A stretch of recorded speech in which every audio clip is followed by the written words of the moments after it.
ನಾಡಿನ ಬಹುತೇಕ ದೇವಸ್ಥಾನಗಳ ಗೋಪುರಗಳ ರಥಗಳ ನಿರ್ಮಾಣಕ್ಕೆ ಕೊಡುಗೆ ನೀಡಿದರು. ಯಾರೊಂದಿಗೂ ವೈರತ್ವ ಸಾಧಿಸದೆ ಎಲ್ಲರೊಂದಿಗೂ ಸ್ನೇಹದಿಂದ ಇರುತ್ತಿದ್ದ ಅವರು ಅಜಾತಶತ್ರು ಎನಿಸಿದರು. ಜಗತ್ತಿನಾದ್ಯಂತ ಕೊರೋನಾ ಸೋಂಕು ವ್ಯಾಪಕವಾಗಿ ಆವರಿಸಿದ್ದಾಗ ಜಿಲ್ಲೆಯ ಬಡ ಜನರಿಗೆ ಉಚಿತವಾಗಿ ಕೊರೋನಾ ಲಸಿಕೆ, ಆಹಾರ, ಔಷಧಿ ಹಂಚುವ ಮೂಲಕ ಸಾಮಾಜಿಕ ಕಳಕಳಿ ತೋರಿಸಿದ್ದರು. 1994ರಲ್ಲಿ ದಾವಣಗೆರೆ ವಿಧಾನಸಭಾ ಕ್ಷೇತ್ರದಿಂದ ಚುನಾಯಿತರಾಗಿ ಮೊದಲ ಬಾರಿಗೆ 10ನೇ ವಿಧಾನಸಭೆಗೆ ಪ್ರವೇಶಿಸಿದ ಶ್ರೀಯುತರು 12ನೇ ವಿಧಾನಸಭೆಗೆ ಅದೇ ಕ್ಷೇತ್ರದಿಂದ ಪುನರಾಯ್ಕೆಗೊಂಡಿದ್ದರು. ನಂತರ ದಾವಣಗೆರೆ ದಕ್ಷಿಣ ವಿಧಾನಸಭಾ ಕ್ಷೇತ್ರದಿಂದ 13ನೇ, 14ನೇ, 15ನೇ, 16ನೇ ವಿಧಾನಸಭೆಗೆ ಸತತವಾಗಿ ಆಯ್ಕೆಗೊಂಡು 2013ರಿಂದ 16ರ ಅವಧಿಯಲ್ಲಿ ಕೃಷಿ, ಮಾರುಕಟ್ಟೆ ಮತ್ತು ತೋಟಗಾರಿಕೆ ಸಚಿವರಾಗಿ ಕಾರ್ಯನಿರ್ವಹಿಸಿದ ಶ್ರೀಯುತರು 1998ರಲ್ಲಿ 12ನೇ ಲೋಕಸಭೆಯ ಸದಸ್ಯರಾಗಿಯೂ ಸೇವೆ ಸಲ್ಲಿಸಿದರು. ಕುವೆಂಪು ವಿಶ್ವವಿದ್ಯಾಲಯದಿಂದ ಗೌರವ ಡಾಕ್ಟರೇಟ್ ಪದವಿ ಪಡೆದಿದ್ದ ಶ್ರೀಯುತರು ವಿದ್ಯಾಶ್ರೀ ಮತ್ತು ನಿತ್ಯ ಸೇವಾ ಯಜ್ಞಾಧಾರಿ, ಭಾರತದ ಗೌರವ, ಶಿರೋಮಣಿ ವಿಕಾಸ, ಇಂದಿರಾ ಪ್ರಿಯದರ್ಶಿನಿ ಪ್ರಶಸ್ತಿ ಸೇರಿದಂತೆ ಹಲವಾರು ಪ್ರಶಸ್ತಿಗಳೇ ಭಾಜನರಾಗಿದ್ದರು. ಹಿರಿಯ ರಾಜಕಾರಣಿ, ರಾಜಕೀಯ ಮುತ್ಸದ್ದಿ, ದಾವಣಗೆರೆಯ ಜನಮುಖಿ, ಸಮಾಜಮುಖಿಯಾಗಿದ್ದ ಶ್ರೀ ಶಾಮನೂರು ಶಿವಶಂಕರಪ್ಪರವರು ದಿನಾಂಕ 14/12/2025ರಂದು ನಿಧನ ಹೊಂದಿರುತ್ತಾರೆ. ಬಹುಶಃ ಇವತ್ತು ನಮ್ಮ ಅತ್ಯಂತ ಹಿರಿಯರು ಮತ್ತು ನಮಗೆಲ್ಲ ಗೌರವಿತರು. ಅವರ ರಾಜಕೀಯ ಎಷ್ಟು ಹಿಮಾಲಯ ಬೆಟ್ಟ ಎಷ್ಟು ಎತ್ತರ ಇದೆಯಾ, ಶಾಮನೂರು ಶಿವಶಂಕರಪ್ಪಜಿಯವರ ಸಾಮಾಜಿಕ, ರಾಜಕೀಯ, ಧಾರ್ಮಿಕ ಕ್ಷೇತ್ರ ಕೂಡ ಅಷ್ಟೇ ಅವು ಕೆಲಸ ಕಾರ್ಯಗಳು ಈ ಸಮಾಜ ಮತ್ತು ರಾಜ್ಯಕ್ಕೆ ಇವತ್ತು ಮಾಡಿದ್ದಾರೆ. ಬಹುಶಃ ನನ್ನ ತಂದೆಯೂ ಕೂಡ ಅವರು ಆತ್ಮೀಯರಾಗಿದ್ದರು. ನಮ್ಮ ಜೊತೆ ಕೂಡ ಶಾಸಕರಾಗಿ, ಮಂತ್ರಿಯಾಗಿ ಕೂಡ ಇದ್ದರು.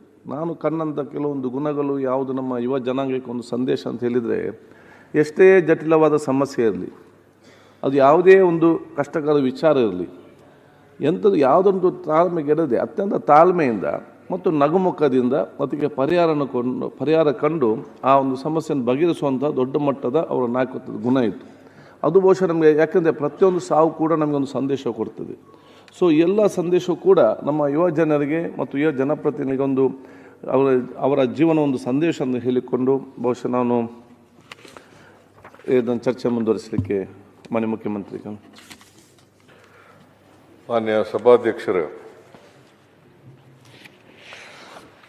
ನಮ್ಮ ಈ ಸದನದ ಸದಸ್ಯರಾಗಿದ್ದಂಥ ಹಿರಿಯರಾದಂಥ ಶಾಮನೂರು ಶಿವಶಂಕರಪ್ಪನವರು ನಿನ್ನೆ ನಿಧನರಾಗಿದ್ದಾರೆ. ಅವರ ಆತ್ಮಕ್ಕೆ ಶಾಂತಿ ದೊರಕಲಿ ಅಂತೇಳಿ ಒಂದು ಸಂತಾಪ ಸೂಚಕ ನಿರ್ಣಯವನ್ನು ಕರೆದಿದ್ದೀರಿ. ಆ ನಿರ್ಣಯಕ್ಕೆ ನನ್ನ ಬೆಂಬಲವನ್ನು ವ್ಯಕ್ತ ಮಾಡಿ ಶಾಮನೂರು ಶಿವಶಂಕರಪ್ಪನವ್ರ ಬಗ್ಗೆ ಕೆಲವು ಮಾತುಗಳನ್ನು ಆಡಲಿಕ್ಕೆ ಬಯಸ್ತೇನೆ. ಶಾಮನೂರು ಶಿವಶಂಕರಪ್ಪನವರು ದೇಶದಲ್ಲಿಯೇ ಒಬ್ಬ ಹಿರಿಯ ಶಾಸಕ. 2023ರಲ್ಲಿ ಆಯ್ಕೆಯಾಗಿ ಇಲ್ಲಿವರೆಗೂ ಕೂಡ ನಮ್ಮ ಜೊತೆಯಲ್ಲಿದ್ದರು. ಜೊತೆಗೆ ನನ್ನ ಜೊತೆ ನನ್ನ ಮಂತ್ರಿಮಂಡಲದಲ್ಲಿ ಮಂತ್ರಿಯಾಗೂ ಕೂಡ ಕೆಲಸ ಮಾಡಿದರು. ಅವರು 2016ರಲ್ಲಿ ನಾನು ಮಂತ್ರಿಮಂಡಲ ರೀಸಫಲ್ ಮಾಡಿದಾಗ ಆಗ ಅವರು ನನ್ನ ಮಗನಿಗೆ ಮಾಡಿ ಅಂತೇಳಿ ಮಲ್ಲಿಕಾರ್ಜುನ SS ಮಲ್ಲಿಕಾರ್ಜುನ ಅವರನ್ನು ಮಂತ್ರಿ ಮಾಡ್ತಕ್ಕಂಥ ಕೆಲಸವನ್ನು ಮಾಡಿದ್ರು. ಮೈಕ್ ಕೇಳಿಸ್ತಾ ಇಲ್ವಾ? ಕೇಳ್ತದೆ.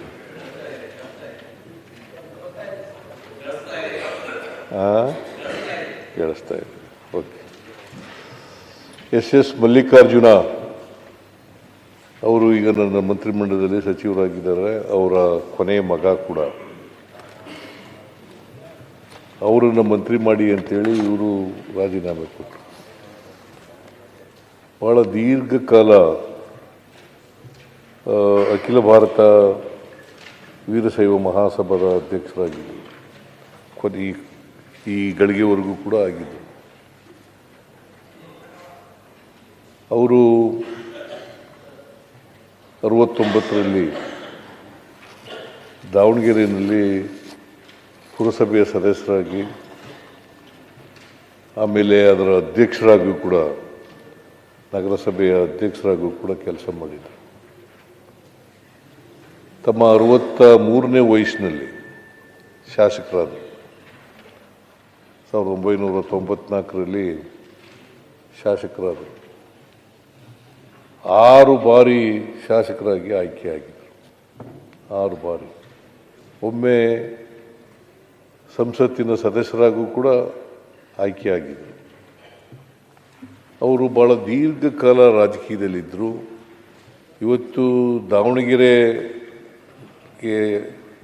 ಅದು ಆರ್ಥಿಕವಾಗಿ, ಸಾಮಾಜಿಕವಾಗಿ, ಶೈಕ್ಷಣಿಕವಾಗಿ ಮುಂದುವರೆದಿದ್ದರೆ ಶಾಮನೂರು ಶಿವಶಂಕರಪ್ಪನವರು ಕಾರಣ ಅಂತಕ್ಕಂಥ ಮಾತುಗಳನ್ನು ಹೇಳಲಿಕ್ಕೆ ಬಯಸ್ತಾ ಇದ್ದಾರೆ.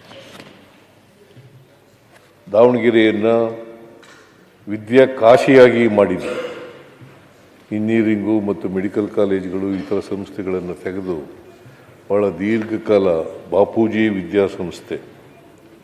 ಬಾಪೂಜಿ ವಿದ್ಯಾಸಂಸ್ಥೆಯನ್ನು ಪ್ರಾರಂಭ ಮಾಡಿದವರೇ ಇವರು. ಒಬ್ಬ ವ್ಯಾಪಾರಗಾರರಾಗಿ ಪ್ರಾರಂಭ ಮಾಡಿ ಅವರು ಸಾಮಾಜಿಕ, ಆರ್ಥಿಕ, ಶೈಕ್ಷಣಿಕ, ಸಾಮಾಜಿಕ ಕ್ಷೇತ್ರಗಳಲ್ಲಿ ತಮ್ಮದೇ ಆದಂಥ ಛಾಪನ್ನು ಮೂಡಿಸಿದ್ದಾರೆ. ಇವರು ಅಲ್ಲಿ ದಾವಣಗೆರೆ ಇವತ್ತೇನಾದರೂ ಅದಕ್ಕೆ ಹೆಸರುವಾಸಿಯಾಗಿದ್ದರೆ, ಇಡೀ ಕರ್ನಾಟಕದಲ್ಲಿ ಹೆಸರುವಾಸಿಯಾಗಿದ್ದರೆ ಶಾಮನೂರು ಶಿವಶಂಕರಪ್ಪನವರು ಮಾಡಿದಂಥ ಕೆಲಸದಿಂದ ಆಗಿದೆ ಅಂತಕ್ಕಂಥ ಮಾತುಗಳನ್ನು ಹೇಳಲಿಕ್ಕೆ ಬಯಸ್ತಾ ಇದ್ದಾರೆ. ಇವರು ಜವಳಿ ಭಾಳ ಉತ್ಕೃಷ್ಟವಾಗಿತ್ತು ದಾವಣಗೆರೆಯಲ್ಲಿ. ಅದರ ಅವನತಿ ಪ್ರಾರಂಭ ಆಯಿತು. ಆಗ ಶಾಮನೂರು ಶಿವಶಂಕರಪ್ಪನವರು ದಾವಣಗೆರೆಗೆ ಒಂದು ಬ್ರ್ಯಾಂಡ್ ನೇಮನ್ನು ತಂದುಕೊಡ್ತಕ್ಕಂಥ ಕೆಲಸವನ್ನು ಮಾಡಿದ್ರು. ಸೊ ಅಂಥವರು ನಮ್ಮನ್ನು ಅಗಲಿದ್ದಾರೆ.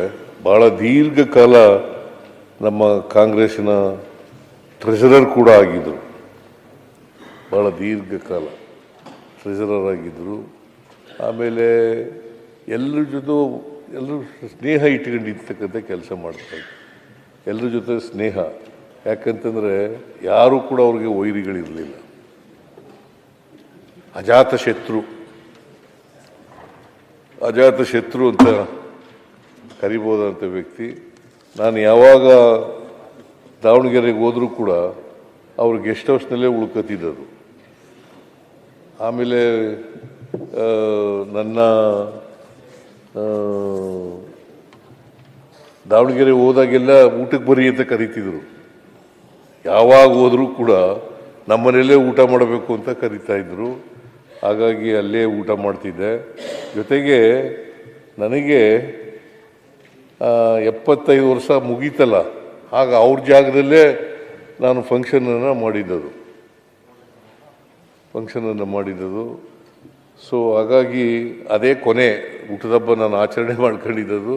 ಮತ್ತು ಅದೇ ಮೊದಲು ಎಲ್ಲಿವರೆಗೆ, ಯಾಕಂದರೆ ನನಗೆ ಊಟದ ತಾರೀಖೇ ಗೊತ್ತಿಲ್ಲ ಕರೆಕ್ಟಾಗಿ. ಮೇಷ್ಟ್ರು ಬರ್ಕೊಂಡಿರೋದು 5ನೇ ತರಗತಿಗೆ ನೇರವಾಗಿ ನಾನು ಅಡ್ಮಿಷನ್ಸ್ ಆಗುವಾಗ ರಾಜಪ್ಪನ ಮೇಷ್ಟ್ರು ಬರ್ಕೊಂಡಂಥ ಡೇಟೇ ನನಗೆ ಊಟದ ತಾರೀಕು. ಅದರಿಂದ ನನಗೆ ಡೇಟ್ ಆಫ್ ಬರ್ತ್, ಯಾಕಂದರೆ ನಮ್ಮಮ್ಮ ನಮ್ಮಪ್ಪ ಎಲ್ಲರೂ ಕೂಡ ಹೆಬ್ಬೆಟ್ಟೊತ್ತವರು, ಅವಿದ್ಯಾವಂತರು. ಹಾಗಾಗಿ ಡೇಟ್ ಆಫ್ ಬರ್ತ್ ಬರ್ಕೊಂಡಿರಲಿಲ್ಲ. ಹಾಗಾಗಿ ಅವ್ರು ದಾವಣಗೆರೆಯಲ್ಲೇ ನಾನು ಆಯ್ಕೆ ಮಾಡಿದೆ. ಅವ್ರ ಜಾಗದಲ್ಲೇ 75ನೇ ವರ್ಷದ ಜನ್ಮದಿನವನ್ನು ಆಚರಣೆ ಮಾಡ್ಕೊಳ್ತಕ್ಕಂಥ ಕೆಲಸವನ್ನು ಮಾಡಿದ್ದೆ.